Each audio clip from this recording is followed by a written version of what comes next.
Toastmasters. You may be wondering what Fozzie Bear, dog tags, and a GPS unit have to do with each other. Well, I'm going to tell you.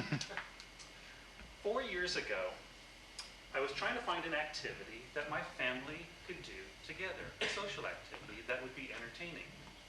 My wife liked to hike. She's a fitness freak and is very much in fine fettle.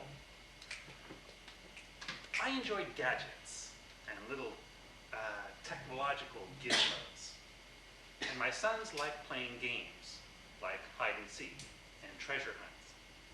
Well, one day in the Santa Cruz Sentinel, on a Sunday portion of the paper, they talked about this game called geocaching.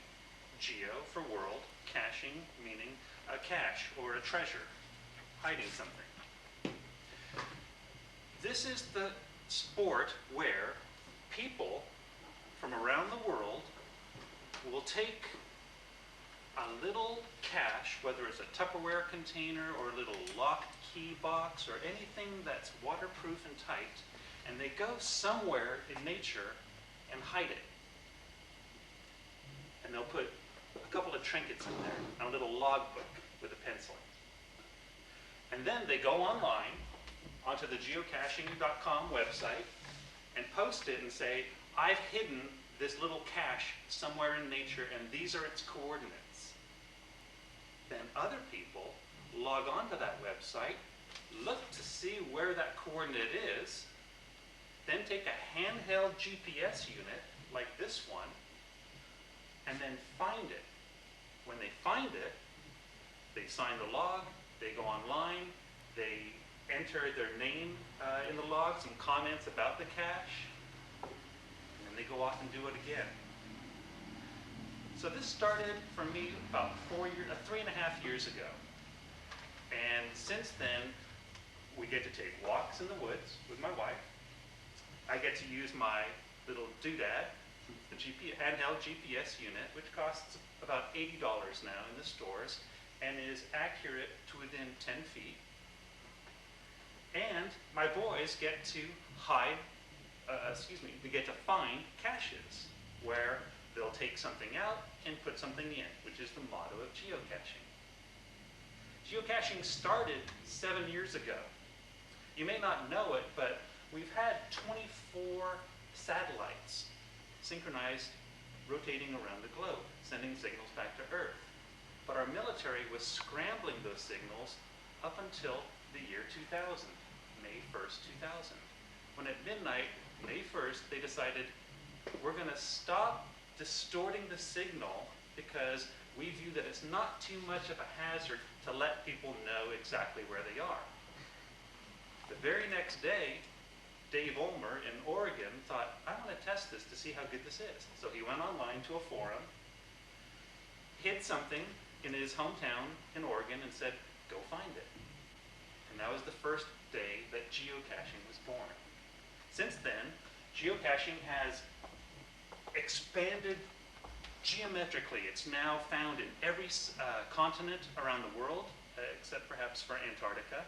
As a matter of fact, if you go online to geocaching.com, which is a free site, completely manned by volunteers, and everyone who does it is just a volunteer, and you type in the zip code 95062, which is the zip code of this building, you'll find 100 caches within 5 miles.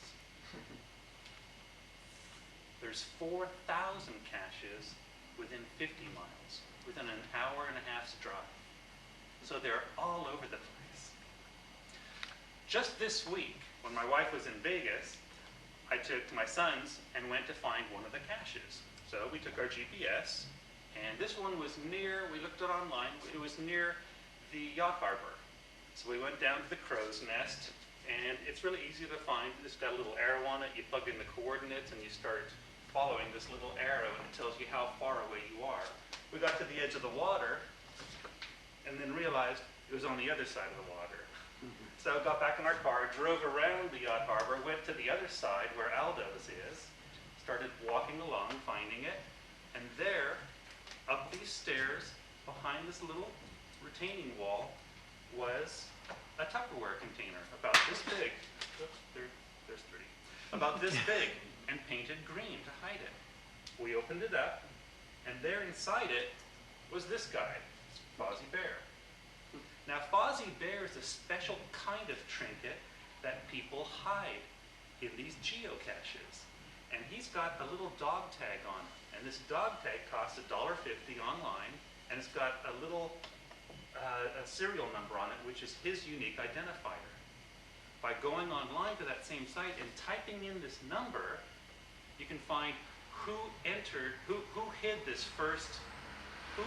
Fozzie in the first cache. It was someone up in Washington. And then you can also follow it because someone went to that first cache, found him, took him out and put him in another cache, where someone took him out and put him in another cache. Well, he's traveled 3,000 miles since that day, crossing the United States back and forth. So we took him out, took a picture of ourselves, posted it, and when I go up to Ottawa in a couple of weeks, I'm going to hide him in another cache. Well, I like this idea so much that we bought 3 travel bugs, as they call them. One of my favorites is this toy that belongs to my son Ryan. We call him Alien Invader. You can see how big he is. He's not that much bigger than the dog tag itself. Well, this guy, as of last night, has traveled 24,000 miles. He's gone across the states 3 times. He went up to Alaska. He went over to Europe. He went over to the UK. He went down to Africa, and he's now somewhere in the middle of Germany. People post pictures. This is a list of all the different logs that people will fill in for him. They'll take a picture of him in Area 52 and so on. Geocaching is a great sport. It's free, it's good exercise, it's social, it's fun. You can do it with anyone, and I would really like to persuade you to give it a shot. Mr. Toastmaster. All right.